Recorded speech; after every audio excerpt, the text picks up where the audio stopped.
Ahoy, Brian. Ahoy, matey. Listen, we don't have a whole lot of time to dilly-dally. We are once again going to be joined by a fabulous guest, Miss Kelly Roberts of Run, Selfie, Repeat. But before we get to that groundbreaking interview, Brian, how was your run today?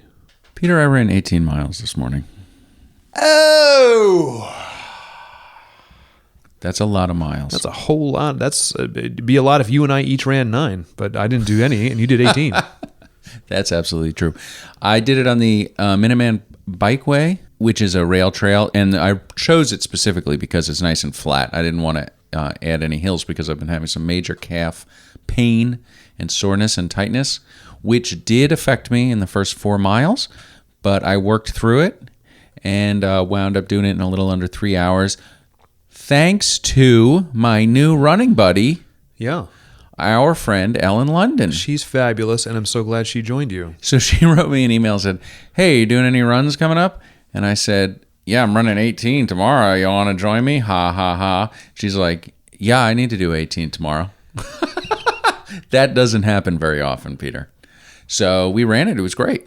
And the weather was actually fantastic. It was overcast, in the 40s, and just the best running weather. So it was really good.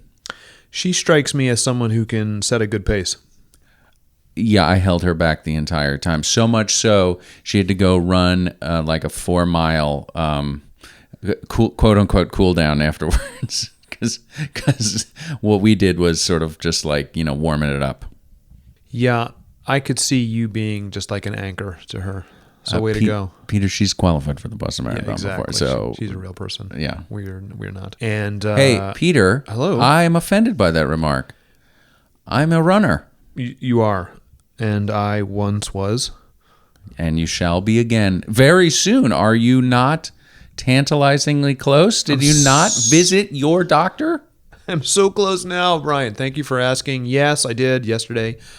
Visited the old doctor, and he did the ankle probe, and He did not do an ankle probe. he poked and prodded. That's what the aliens do when they take you aboard their ship. Things are good. I think I'm within a week of giving it a go, and it has to be. It has to be controlled. It has to be nothing ambitious. But I think when you gave me the quick rundown yesterday, you said something like monitored running. Yeah. They're gonna. Can you explain that? I'm going to be in the lab. I'm going to be studied by a bunch of grad students over the course of a 36-hour period. No, I just mean, like, let's not go... I can just imagine you with, like, tubes coming out of your head and wearing an astronaut diaper. That's going to be hilarious. Yes, I'm going to be intravenously fed the whole time. No. You're going to have one of those drip tubes like a hamster has. And you have to speed up to get a little drip. Yep. Like a meatloaf hanging on a vine coming down from the ceiling. Just on a vine. No, Vine has been canceled. Oh, right. So it won't be a Vine. No, it'll be on Instagram. Wait a minute. Instagram? Vine? Peter, social media. How does that relate to today's guest? Only in the sense that it's Kelly Roberts as our guest, and she Run, is Selfie, Repeat. Of Run, Selfie, Repeat, and she is a blogger, YouTuber, Instagram, a maven. She is dominating all social media platforms with her excellent humor and observations about the world of running, and we were honored to have her and come join us by Skype. So let's go listen to her right now. Let's dive in. Brian, I'm so excited. We have Run, Selfie, Repeat's very own Kelly Roberts on with us. Kelly, I've been wanting to ask you this for months. How was your run today? It was probably a top 10 worst run I've ever had. Thank you so much for asking and bringing it up. All right. Well, thanks so much for coming on. Yeah, that was great. Who's the next guest? Moving on. Kelly, that sounds like a taper run. How much time do you have? Let's talk about it. You guys, tapering is the world's worst. Yes, I don't know whose idea it was, but I would love to have a word with them. There's a whole tapering lobby that spends money on promoting it. It was bad. Like, it was really bad. You know what's funny is during the taper, you're supposedly healing, but you feel worse. Like parts of your body that never hurt before ever, and you're putting in all these long runs. During the taper, it's like, oh, both ankles hurt, and my knee, and my hips hurt now? Where did that come from? And I'm running, a third of what I ran 3 weeks ago. Yeah. Today I was supposed to run 12 miles. And about like mile 5, I was like, oh my God, my knee. What is that? I've broken my knee. And then like a mile later, like the back of my knee was hurting. And I was like, oh my God, I pulled something. Like, what have I done? Yeah, and I'm like stopping and I'm stretching and I'm breathing heavy and I'm looking around like someone stole my purse. We call that cringe knee. Yeah, we have crankle and cringe. Crankle and cringe knee, and they just happen while you're running, and then they sort of work themselves out, or they're career-ending injuries, one or the other. Yeah, I stopped at 8, and I was like, screw it, like everything's broken. I need to go to a doctor. So I just went and got a cupcake. That is and called it a day. That's a definition of a taper run. Although it may have been the mini trampolines during the half marathon a couple weeks ago. Yeah, God, what was that? Honestly. That was the most fun race ever, but also I'm 80% sure that it is the reason why I am in pain. So you're a week out from New York, and when this actually hits the streets, you'll be just mere hours away, really, from running it. How are you feeling? You'll be in the corral. But your taper run today aside, like, how are you feeling? Because you did just do Chi-Town. Oh, God. You're a maniac. In what world did you think, and you're young, we're old and we're stupid, but you're young and wise. So tell me, what was your logic where you were like, I'm signing up for Chicago, and I'm going to do New York right after. And I'll do the Runner's World Festival in between. You know what? When this all went down in February, I'm raising money for the charity Save the Children. Yes. And they were like, hey, do you want to do Chicago and New York? I was like, yeah, I do. That sounds like a really good idea. I love running. And so I was like, 1 month, perfect. Because last year I did Berlin and New York back to back. Yeah. And it was no big deal. Totally fine. And it will be fine. You're going to be totally fine. But I don't know. Those mini trampolines that the Runner's World have ruined my life. But when did that come up? So the timeline's kind of interesting. So you signed up for Chicago first. Yes. And now you backfilled and Runner's World came next? Or did you know New York was going to be on the docket? I knew New York was going to be on the docket, and I knew I was going to that Runner's World weekend, but I told them I wasn't going to run anything. I was just going to hang out. But then Goldie Graham... That's like saying I'm going to go to a friend's party, but I'm not drinking tonight. Yes, I should have known. Well, the first day I was smart, and I wore like sneakers that I couldn't run in, and I didn't wear a sports bra, like to make sure I didn't do the 10K or the 5K. And I literally almost did it still. Like I was in the corral, and Bart Yasso was like, have you met Bart Yasso before? No. That man is the epitome of peer pressure. Like he trolled me all weekend long. Like everywhere I went, he was like, Kelly, not only did I do Chicago and I'm doing New York, but I'm also doing MCM. Like, where you at? And I was like, oh my God, leave me alone, Bart. Bart, you're saying Bart Yasso is a running bully? That's awesome. He like everywhere I went, he was like right there, like, Kelly, why aren't you running? And but that explains I'm feeling. That totally explains why Yassos are the worst, like the worst workout. Yeah. That's right. That explains. They're a form of bullying torture in a run. One more half mile, even faster. No. Go faster. He's the best. And because then we passed him in the half marathon, and I was like, look what you've done. And he's like, you're running pretty slow, and I'm like, oh my God, oh, it doesn't stop. Wow, peer pressure nonstop. So now let me ask you this. And now how many times, this will be your second time doing New York or more? Third. And are you going for PR? Are you just going for fun? Are you going to see if you finish? Are you going, what's your feeling? Well, I'm actually doing this thing called the Foot Locker 5 Borough Challenge, which they choose one person from each borough who's had kind of an inspiring story of how running helped them overcome something. And so we start the race. Like we start before the elites, and we run over to Verrazano all by ourselves. They're giving us a camera crew. I'm like, do you know what I do for a living? That's going to feel really good when all the elites pass you, though. Exactly. And then those guys run by, and I'm going to be like, high five. And they're going to be like, get out of my way. And then, so. As their motorcade pushes you aside. As I get run over by the TV truck, I'm trying to get my selfie. Congratulations. That's huge. What time will they release the hounds on you then? Like the gun goes off for you at what time? 8? I think I go off at 8:50 and then they start at like 9:30 or something. I'm So you'll be finished by the time they start. Yeah. I'll be right over the Manzano. No, we actually have to stay together for the first 13 miles. Mm-hmm. So you have to run as slow as your slowest runner. Mm-hmm. And then you go Hunger Games on each other and you take off and try to beat each other. And there's a Tiffany trophy at stake. Really? You send drones up with poison tips at people. I'm just going to have all the NP people, November Project people at mile 10 trip people. No, they just come out and hug everybody. And that slows them down. Slows them right down. Mad NP hugs. Fill them with kindness. All right, wait, let's bring it back. How old were you when you started running for real? I started running 4 years ago now, 2012. And when you started, did you think, oh yeah, I'm just going to be doing back-to-back marathons and all sorts of things? Or did you not really have the vision quest in the sense of race domination? Is this a byproduct of just the activity and the social dominance that you're trying to grab? Or is it, no, racing always intrigued you? Never. I mean, if you could have seen me on my first run on that, I started running on Thanksgiving Day. It's the best run-iversary in the world. But I think it took me an hour and a half to go 3 miles, if that's an indication of how that went. Well, it says to me you had commitment to finishing it, which is... I have no idea. It was horrible because I don't know why the next day I'm like, you know what? That really sucked. I'm going to do it again. Let's go. Yeah. I can't walk, but let's go. Yeah. I don't know. I started running, and 2 months after I started running, I ran my first half marathon and totally hit a wall in the middle of it and took off way too fast with my friend trying to keep up with her, and she ditched me at 3. But I almost quit my first half marathon. That's how much I was so underprepared. But I don't know. I slept for 15 hours after that. And then people kept being like, when are you going to run your first marathon? When are you going to do a marathon? And I was like, I will never, ever, ever, ever, ever run a marathon. That was the worst thing I've ever done. Is that when Bart Yasso started trolling you on Twitter? Yeah. Yeah. When did you realize you wanted to fold sort of the social media chronicling of it in? Was that right away, or did that come just after?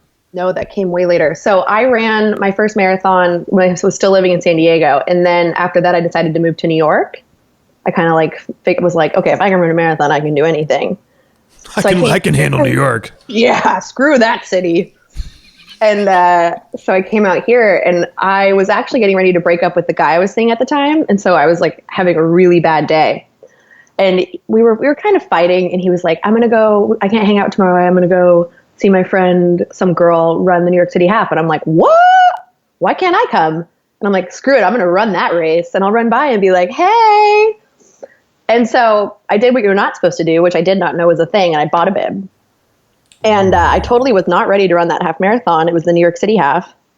And to make myself laugh and survive, I took selfies with hot guys behind me. And my sister is a social media manager and was like, this is hilarious. We should do something with this. Let's make this a BuzzFeed article. Absolutely. So we did. And the next thing I know, 2 hours later, Good Morning America was on the phone with me. And the rest is selfie history. Professional running blogger. Yeah, you are. So that's awesome that the genesis of all this is vengeance. I really appreciate that. It all started with the guy. Now, you said professional. Is this your actual, day-to-day, 9 to 5, so to Is this speak? your job? It is my job, except it's more 5 in the morning until midnight. Yeah. And what's the battle plan for you? Do you see, okay, in 2017, this is what I'd like to see happen. In 2020, do you have that kind of layout in your mind? Yeah, definitely. I kind of have what I want to become. I mean, I can't keep running marathons forever. I want to be able to run them for fun and not for content. Mm-hmm. But I do have ideas.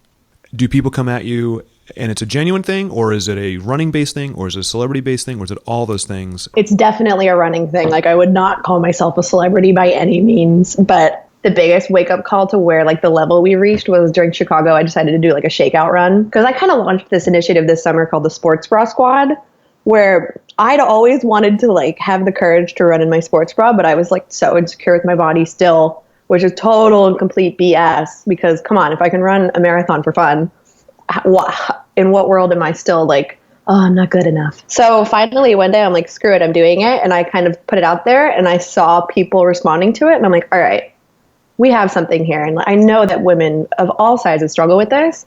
So we made the hashtag Sports Bra Squad, and women started, taking off their shirts and shedding their insecurities with them, kind of, and working through it. So I wanted to do a big run, and I knew I was going to be in Chicago, so I teamed up with Run Weston. And we hosted this Sports Bra Squad, and I'm like, I bet 12 to 20 people will come. And they're like, perfect, we can handle that. And so I put the Eventbrite thing out there, and I watched the RSVPs, build up. And we were like 75, and then we were at 100, and then we were at 125. And I'm like, oh my God. And I'm like, okay, I bet half these people will come. And I'm late to everything I do. So I was, of course, late to my own run, even though it was in my hotel. And I walk in and everyone's laughing. They're like, we knew you'd be late. And there was like 140, 150 people there. Wow. And I was like, oh my God. And so getting to talk to everyone was like the most surreal thing I've ever done. So we're doing it again in New York, and right now we're sitting at 250. So that's pretty insane. Oh, what day would that be in relation to the race?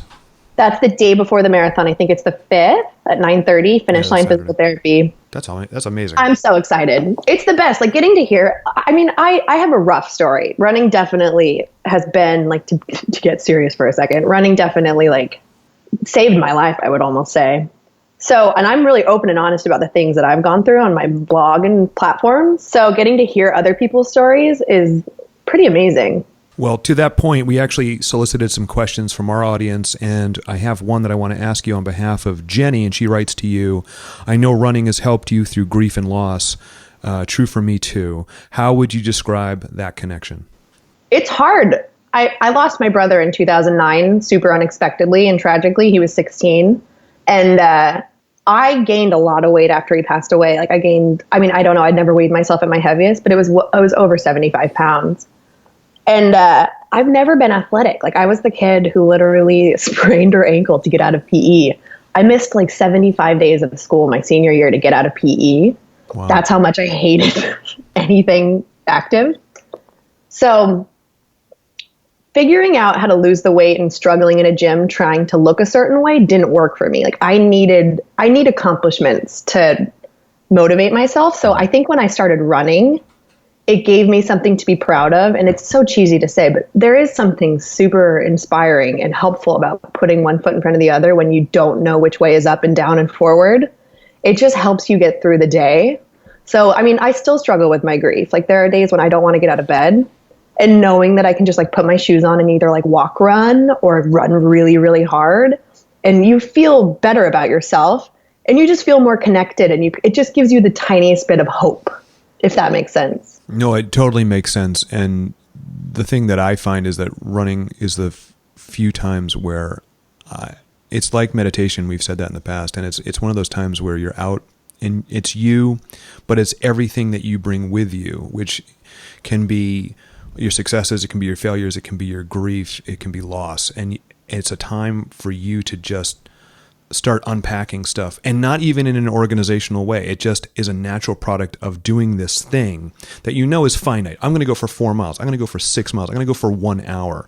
But there's something that happens in that encapsulated time that helps you process everything else that's going to occur either before or after that run. Well, you can't outrun yourself, so... I've tried it. Me too. So everything keeps bubbling up. And I run so slow that I almost can outrun myself. I'm on the edge of mastering that.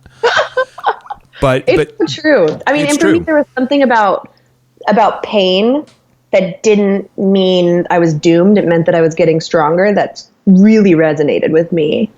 And seeing progress and just knowing that I had something to live for. And like the day running became fun. Like it took months. Like running was horrible for me in the first, I would say like it wasn't even like, even after I ran my first marathon, I don't think I had like a good run until I moved to New York City. Like it was over a year. You know what's shocking? When you have a good run, you lull yourself into thinking, well, they're all going to feel this way because I've hit it. I got it now. And then like the next 10 will be like, oh my God, what happened? What did I hallucinate that? Really, yeah. Really, Peter? Because I think what's more shocking is that she couldn't have a good run in San Diego, which is like the most wonderful place to run in the entire country. She had to come to gray, cold New York. No, New York's the best. New York running is the best. New York running is actually the best. There is so much to look at and And you experience just and never smell. Stoplight. Oh, smelling, yeah. Oof. Woof. Speaking of different locations you've run, what's been the best physical location you've ever run outside in?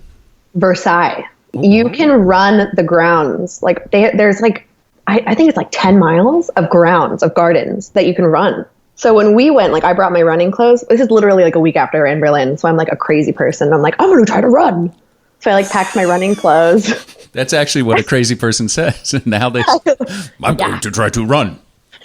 So my friends all wanted to ride bikes. So they rode bikes and I ran. And it was so much fun. It was amazing. It was spectacular.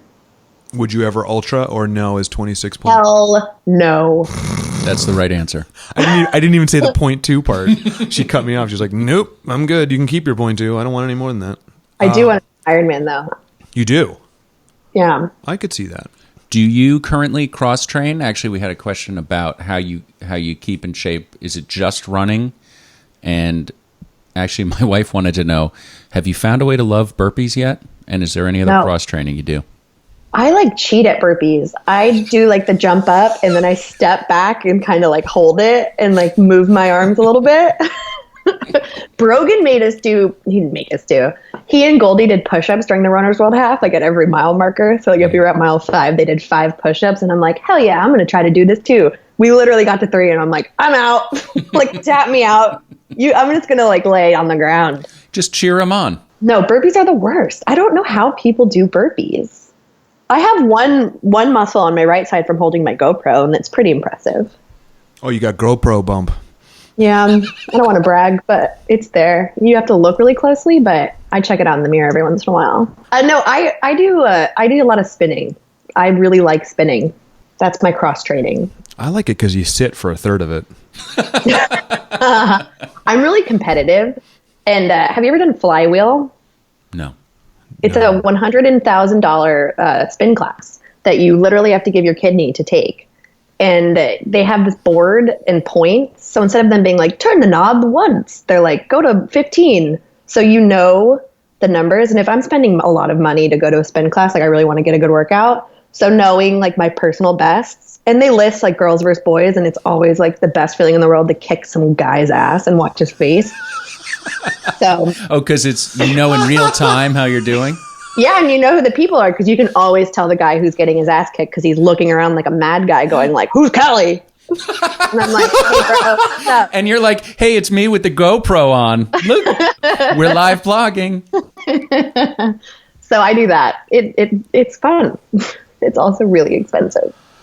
So I wanted to ask you a quick question related to your latest blog post because I'm someone who's struggled with my weight ever since I was a kid. So body image and fitness and internal feeling and the theme of your latest one about being comfortable with really who you are. And what advice or thoughts do you have about helping people navigate and who may want to start first time running? For me, I've always tied my weight or my body image very closely to shame. I've never been happy with my body. Like when I got made fun of in school, I was always called hippo. And what's crazy is I was never really overweight growing up, like in elementary school, middle school, high school. It really wasn't until my brother passed away that I gained weight. And I was obese, like that, clinically speaking, I was obese, which I really didn't actually find out until I wrote that post. And I was looking up the definition of obese and I was like, oh my God, crazy. But I deleted every single photo of myself, or I tried to, when I was at my heaviest, which is super unfortunate because, especially now that I've lost someone, I know how important photographs are in those moments in time that you can capture of the different places that you are in your life. And it breaks my heart that I was so ashamed of myself that I did not want proof or anything to live on that I was at this place. And even after this is what started everything. After I lost all my weight, which I will tell you, losing a lot of weight is very difficult. It's not impossible and it's totally worth it, but it's hard. It's very hard. And after I lost all my weight, I wasn't happy. I was still really struggling, but I had this amazing therapist who was working with me on that. And she taught me that you can work out until the cows come home. You can spend every single day doing burpees and sit-ups and spinning and running and swimming and counting calories and eating nothing but lean meats, fruits and vegetables. But unless you work on how you see yourself, you will never be happy. And you will never learn to like appreciate your strengths and what you have, regardless of where you're at. You know, she taught me just to be able to say like, because I remember my big thing was like, I walk and my thighs touch and I can't wear shorts because I chafe. And she was like, you have 2 legs that get you out of bed in the morning, right, and that move you around. Like that is what you need to focus on. That is something you need to be grateful for. And she really taught me how to be grateful. And so once I started running, I remember when I decided to run my first marathon, I'm like, I'm going to lose 25 pounds. I'm going to have that bikini body that I always thought I needed. And I got my undergraduate degree in theater. And one of the reasons why I didn't pursue a career in the arts as an actress was because I couldn't even fathom facing a life of people telling me that I needed to lose weight. I couldn't do it. right. And so I started running, and then when I ran that marathon and my body changed, but I didn't really lose any weight and I didn't have the body that I thought I needed, that was the first time I really felt proud of my body. Yeah. And I was still like a size 8, 10. I was still like 160 pounds. And that was kind of the first time that I was like, oh, wow, okay, I think I know what she was talking about. Like I feel great and I think I deserve to feel great. I'm going to start working on that. Social media is so difficult, especially when this is your job, because you find yourself using only pictures of yourself that look beautiful or that you look like your greatest. And for me, like really like posting unflattering pictures of myself that I can still be proud of is really my way of keeping myself in check and not being ashamed of, you know, like my stomach or, you know, love handles or stretch marks or stuff, because my body is so strong. Like I just ran a 3-hour and 41-minute marathon. Like, Right. If I can't be proud of how I look in a sports bra, like who can? Like what in what world do we get to like define what is strong by how it looks? Like I know what strong feels like because I'm there. Like I've worked my butt off for 6 months to get to this place. And I'm just so sick and tired of seeing people put themselves down before they build themselves up. That was the whole point of the Sports Bra Squad, was to be like, dude, say yes to yourself. Like I'm done looking in the mirror and being like, oh, I'll never be able to run in this, or I'll never wear these shorts, or oh, my cellulite shows, or God, I have these stretch marks. Like screw it, I could care less. If you want to yell something at me while I'm running 8-minute miles for 13 miles, like I'm just going to wave at you and tell you to have a beautiful day because I'm in a great mood, you know? Right, absolutely. It's just mind-boggling. But I mean, we live in this culture where like you open Twitter and it's like, get Kate Hudson's abs, or like eat food to lose weight. And you're like, why can't you just eat food to live and eat healthy and find something that you have fun doing working out? Like, why? I have this goal for myself. So I'm 45 now, and I have this goal that by the time I'm 60, I want to have enough back hair that's white. No, go with me on this. I want to have my back hair go so jet white, like my chest already has, that I can be the guy who runs outside in shorts only. And like, yeah, Rubenesque or whatever you want to call me, right? No, go with this.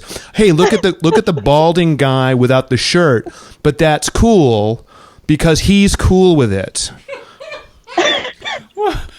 Do you Why know? can't you do that now? Well, I could do it now, but it's like a tarantula. Is eating whipped cream on my back right now. I love it. Do you know what I'm I saying? love Like it's not quite even enough. It's a little Pepe Le Pew-ish back there for the second. I need it to get. What are you afraid of? Like, do you think someone's going to come up to you and be like, "Sir, can we talk about your back hair?" Well, currently, because of the last 12 weeks of not running, I've packed on a good 8 to 10. I need to lose just for myself to feel good, and to be honest, physically for my knees. Like I got to drop another 10 just to get back to my sort of what I consider my true running weight, which is still like 210. But I had been, a good 10 years ago. I have this picture on my fridge that I keep there every day, and it's a picture of 10 years ago with my son at the time playing in the water, and I'm clocking in at a good 250 in that picture. And I'm only 5'10". Like I shouldn't be that big. I should be around the 200 mark. The doctor would say, "Oh, be 180," and I'd be like, "That's awesome. Take my lower half away, and maybe I'll do that." Yeah. But I keep it there because I want to remember. Right? Oh, right. That's where I was then.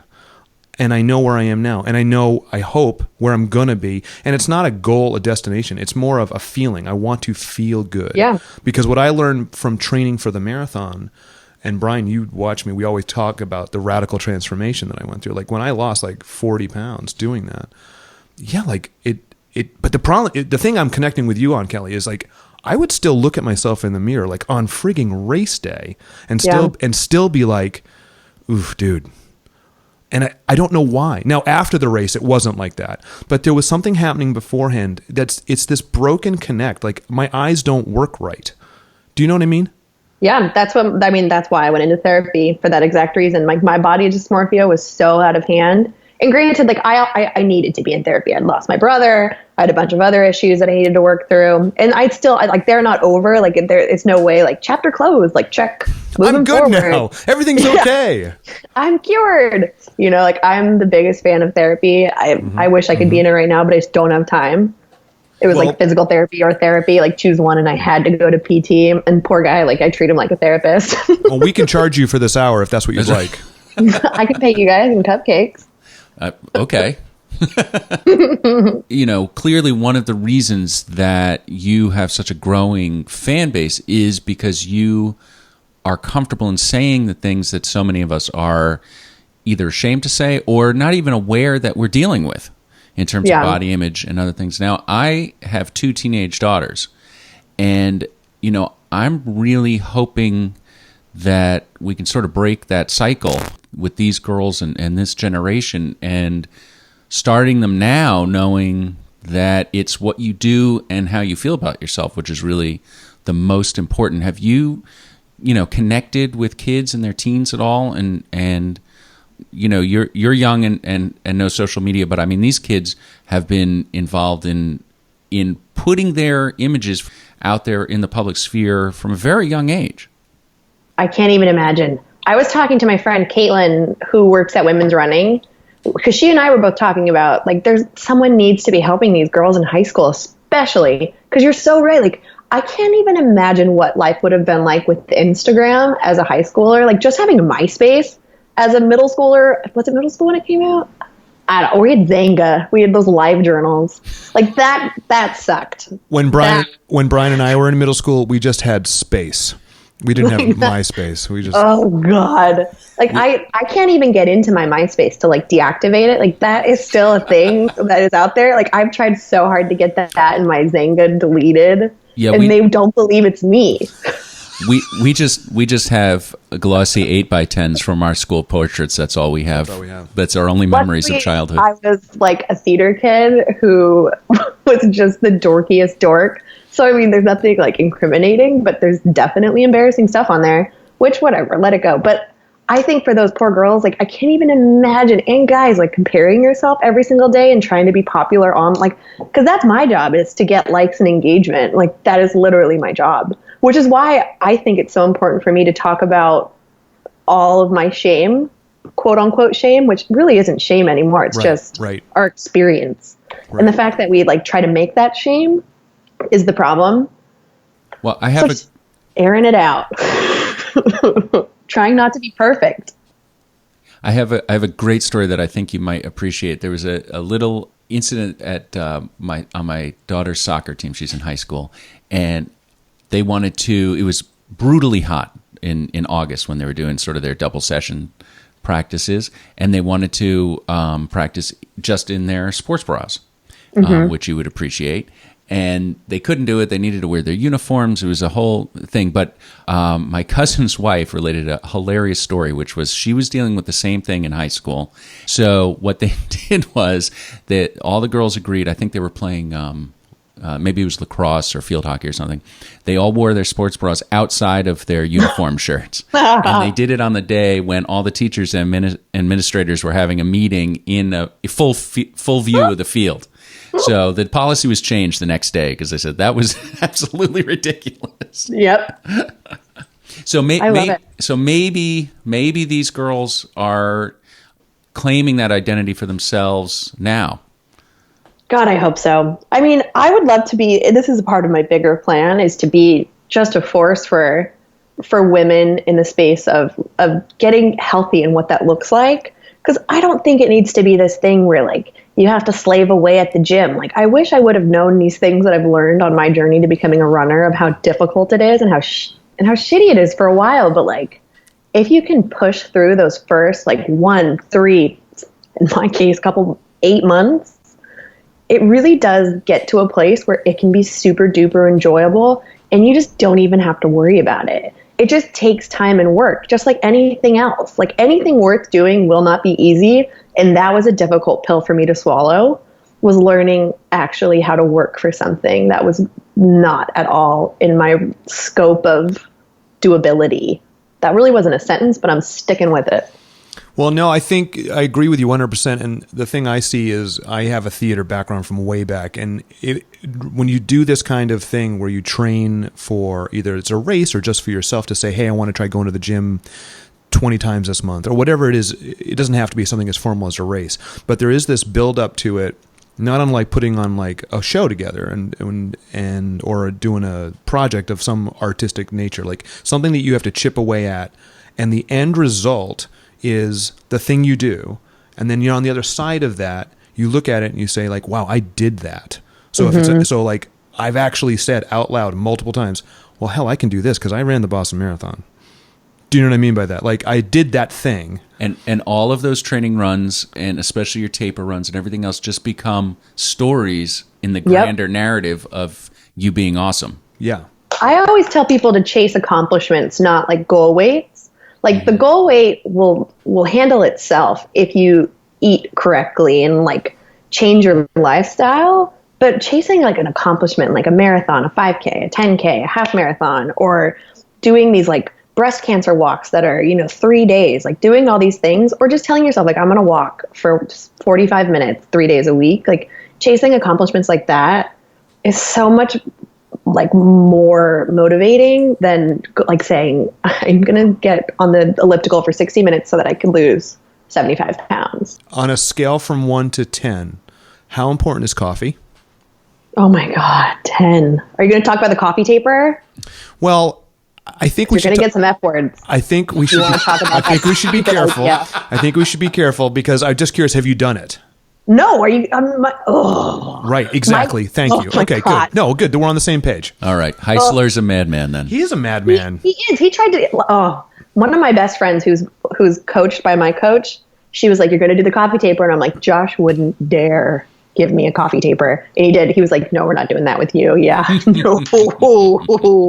It's funny. Ironically, this morning I woke up and I was thinking about, okay, I got to get over to Brian's because we got to record this show. And I forgot that yesterday was the last day I ran out of my grind. Like I don't have any more beans to grind. So I had to get my son and his friend to baseball this morning. So I actually had to operate a motor vehicle. Well, first off, I had to shower. I had to figure out a way to put on pants, and I put on slip-on shoes because laces weren't going to happen. I have a belt on, but I'm not sure it's buckled. Like I can't do anything that actually involves dexterity until I get the Java. And I went and paid like $3 for a cup of coffee that I shouldn't have paid for, like, because I like to make my own. I'm very serious about it. But man, how many times in your adult life have you forgot that you ran out of coffee? Peter, that's actually not a belt; it's a cat collar. Nice work. That would never work. I don't think you could pay me money to do a coffee taper. Like I think I would probably stab someone. Like I think someone would probably lose their life. Are you following Caleb Daniloff's series in Runner's World about going vegetarian? And talk to me about your thoughts on that. I read his first one and I was like, this is nonsense. So I declare this foolishness. So I take it you respect your canine teeth and you use them appropriately. Cheeseburger is one of my favorite words, followed closely by like coffee and cupcake. So like me giving up steak and cheeseburgers would no, absolutely not. I don't believe in it. No, that's I'm in agreement with you. Although recently, and I'm not saying it's Caleb's articles that are doing it, but he's a good writer. I've recently I'll give him that. Oh, he is a good, and he makes a good argument. Yeah, he does. That's why I couldn't read it. So I don't want you to convince me. Okay, while we're in this zone, where are you on beer? Oh, my favorite beer mile is like my jam. Like I am actually really, really good at the beer mile. If we hold an HWRT beer mile here in Boston in the spring, would you come? Yeah, but it has to be after March. That's when I come back. No, of course it's going to be after March. I'm not going to do a beer mile before April. Yeah, we're not going to shovel the course. Come on. Cut it out. No, I got second place in the Buck Farm Beer Mile that Brogan just threw 2 weeks ago at Runners. I don't want to brag, but I'm looking at my trophy right now. It was a nice trophy. I watched the video. I think I want to be doing this. It think is the most it fun. turned the corner. I had zero interest in I want to try beer it. mile, and now watching that video, I think I might be ready. Kelly, did you happen to check out Runner's World posted a really interesting article this past week about female runners and the level of harassment and other things that they have to put up with? I thought it was an engaging article and an important one. Your thoughts? Yes, and thank God. Can we just talk about the fact that I'm so sick and tired of people being like, girls get harassed all the time on the run, but here's how you cannot get harassed, and here's what you can do to not, direct attention to yourself, and don't run alone, and do this and do that, instead of being like, guys, knock it the F off. Right. Like, oh my God.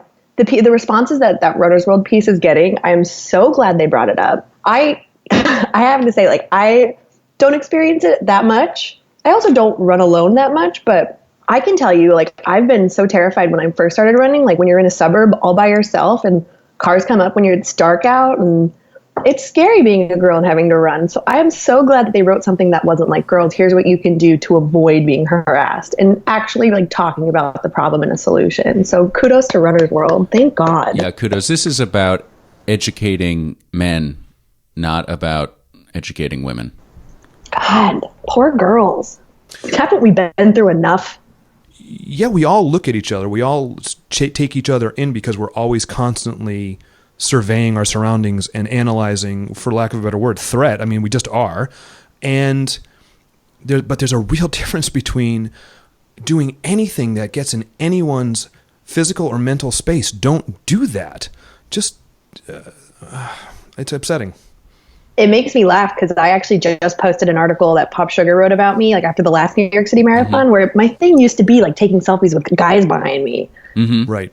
And having that come out and then watching guys be like, what do you think about objectifying men? And that was something I got every so often in the beginning, Right. but I honestly think that's why it picked up, because no one does that. Like no one thinks to put guys in that spot. And I would argue that we probably are due about 2,000 to 3,000 years of male objectification, and then we can start talking about, hey, everybody chill out. But Yeah. But I wanted to be like, and in a way, like I wanted to be like, but you know what? Like I did it in a joking way, and I can guarantee that no one ever felt threatened by my stuff. And it wasn't a hot or not contest. It was like, I don't know how I thought to do this, but like mid-race, I was like, I should get an old guy and a young guy and a black guy and an Asian guy and like all these different, like I hit like all the different, because it wasn't hot guys. I'll be the first one to yell at hot guys when they run by. Like I do this during races. I go, boyfriend! It hasn't worked, but like. All right, so can we make a commitment then when I hit 60, or maybe I'll do this when I'm 50. If I do the shirtless white-haired action, will you do a shot of me behind you? 100%. But yeah, actually, I'd want you to objectify me. I'll put a really, really good caption. A really good caption. I'll start working on it today. All right, that's something for me to send you focus some on. drafts. So again, that's not a goal, but it's an accomplishment I'm trying to come That up would be an accomplishment. You touched upon it earlier, but let's go back to it real quick. Talk to me about staying injury-free, and have you maintained in the 4 years that you've been running to do so, or have you encountered anything? Because this has been very important in my world in the last 3 months. No, when I was training for my first New York City Marathon, second marathon ever, I got a really bad runner's knee. Yeah. I went to some dumb doctor and she was like, don't run till it doesn't hurt anymore. And I'm like, lady, I am running the New York City Marathon in 2 months. If you think that's going to work, like, no. So I got into physical therapy, and I found we have this amazing clinic here called Finish Line Physical Therapy, which is like for crazy elite athletes only and other people. But they really tailor it for people who are going to run through their pain. And my PT got me running injury-free in 2 months. And like I sprained my ankle a week before Berlin, and he got me pain-free. Wow. Like they're magicians. And are you pro yoga, no yoga, more yoga? What do you got? I hated yoga because we used to do it in college when I was overweight, and it was like impossible for me. So I thought I hated yoga. But Goldie, I actually did yoga at the Runner's World thing, and she changed my idea. So now I've been doing it almost every day since then. So I don't think you'll ever see me posting pictures of me like crowing, but I am digging the yoga. That's fantastic. Yeah, I love yoga for because as a runner, hips and hamstrings and calves get so brutalized, and yoga helps open those up and keeps me running, frankly. So I'm right there with you. I'm a fan now. What's your optimal time for showering post run? You like to sit in your own glaze for a while? Immediate. Oh, it's immediate. Immediate. Unless you can hose me down. Like if it's summertime, like if I can find some guy outside hosing the sidewalk, I'll do that. I hate showering. It's my least favorite thing. So you just want to get to it, get done, and get dry, new clothes, boom. Get in, get out. And are you a good sleeper? I'm a great sleeper. I'm not a good sleeper right now. Like I've literally had a nightmare every single night since Chicago. I think I'm just so afraid for New York because Chicago hurt so bad. I keep having this like nightmare that I missed the start, and then another one where like mid race I like have to stop and do something. Well, it's interesting because what I think you're describing is you literally ran a marathon. You have another one coming up, so you are mid by marathon right now, right. And your anxiety of is this the closest back to back you've ever done? Yeah, for sure. Will you ever do it again, or is this like a one shot? I want to say no, but next year I'm going to do it again. Until Bart Yasso says you have to run one every week in every state. Guy. Oh, Kelly. I almost did Boston and London this year, and they're a week apart, and I'm so glad I didn't do that. Have you ever run Boston? No. You should, man. I almost did it this year, but I was so burnt out after last year that I started training, and I was like, I can't do this. Well, if you ever need a place to crash, Brian is happy to let you stay here for a small fee. Oh, you guys, thank you. I know. I'm sure Chris Heisler will get you like a rollaway cot in the Weston. I love that guy. Yeah, he's great. He was the biggest help when I was trying to BQ. He's extremely motivating, and he's full of runner's wisdom. He really is. And he always texted me whenever I was having a mental breakdown. It was the weirdest thing. Kelly Roberts, thanks so much for spending all this time with us, and we had a great time. I hope you did too. You guys, it's been a pleasure. And how can if people want to find out more about your charity that you're running New York for, what's the best bet for them? Yes, the charity Save the Children. You go to my website, runselfierepeat.com, and there is a link there. Or just come to my shakeout run and find me in person, and I will lead you to the promised land. Peter, that Kelly Roberts is a force of nature and internet ether. She is a flash flood of positivity and mirth. It was great speaking with her. I hope she can come this way yonder and teach us the proper way to do a beer mile. Yeah, I think we have her roped in for that for the spring. I hope so. Hey! This has been episode 51 of How Was Your Run Today with Peter Villa and Brian Gould. Music by Jeff Cronenberg. Anna Brooks is our social media guru. Andrea Bonnie-Gould is our artist in residence. Very special thanks to our guest, Kelly Roberts of Run, Selfie, Repeat. Listen to us every week wherever you collect podcasts. Kelly keeps hers with a cheeseburger on top. But whenever you visit that special podcast place, please leave us a rating and a comment. Every single one of those makes a difference in how this little here show is ranked. It's a classic. Join us every Saturday on Facebook and Twitter with your Stat chats. Tell us where you ran, how the weather was, and leave a sweet, sweet photo. Fulfill all of your HWYRT shopping needs at our Redbubble store. And if you love HWYRT, please share our posts on social media. It's free and easier than taking selfies while PRing during the New York City Marathon. And for everything else, please check out the new website at hwyrt.com. Brian, Peter, have a good run today, which would make like a 19th or 20th mile for you. That might kill you. How about tomorrow? Try tomorrow. Come on, break. You guys, we told 0 jokes. No, but you know what? We were funny, hilarious. In all seriousness, you're hilarious, and I love that she thinks we didn't tell jokes. Here's a joke. What's brown and sticky? What? A stick. A stick. Yeah. Let's not tell jokes anymore. Let's not do that. All right, That's why we don't do that. I love those jokes. All right, how about this? Kelly, what do you call a magic owl? What? Houdini. What did the ocean say to the shore? Wait, say that again? What did the ocean say to the shore? I don't know. Nothing, it just waved. Oh, that's good. That's nice. Peter has one more. How do you wake up Lady Gaga? How? You poker face. Poker face. No, not you. Don't say you poker face. You just say poker face. What's the difference between milk from a cow and milk from a goat? Oh God, what? Oh, I wrote this joke. This is a real joke I created. You give the punchline right now. What's the difference between milk from a goat and milk from a cow? What? Utterly no difference. I literally wrote that joke. This is the only joke I've ever written in my life. I like to tell bad jokes on my first dates, so I'm going to take that. Here's $1, Peter. That's your royalties. You guys are the worst.